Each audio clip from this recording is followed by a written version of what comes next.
Today, kakain tayo ng mga birthday favorites. Ang sarap ng fried chicken nila dito. Dito tayo sa SM Fairview. Laki ng mall na to. I haven't been here in a long time. What is this place? Happy Birthday Food Center. Cute ng place. Parang birthday ng bata. Ay, 50. Ay, 5. May mga birthday plates. At mga handa sa birthday. Yes po, napaka-generous serving na yan, sir. Ano yung laman nito? Good bag. Okay. Oh my God! I know. Ano mauna? Mula tayo dito. Hardinera. Parang embodido daw ng Quezon. 5 lumpia, 2 fried chicken.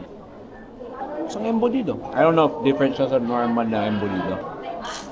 Tapos ang after mo mag-swimming, 2-piece fried chicken nila. Dito yung size niya. Ang sarap ng fried chicken nila dito. Now with the gravy. That's pretty fire, bro. Ano nga to? Happy birthday fried rice. Ang galing ko mag-script. Chinese sausage, itlog. Kung hindi mo kailangan ng ulam kasi magandang yung magandang timpla. Spaghetti. Look at the cheese. Holy. Sarap din yung spaghetti nila. Parang na-transport ka sa 90s. May marshmallow. Wow. Hotdog. And the birthday cake. Oh, chocolate. Taste nostalgic. Ganun yun eh. Alam yun, tanda mo na. Parang premium birthday prices. Pero ang ganda ng experience. I think you should get the birthday plate. Seems like the most worth. So, kahit hindi nyo birthday, feel ko mag-enjoy kayo dito sa Happy Birthday Food Center. Thanks for watching.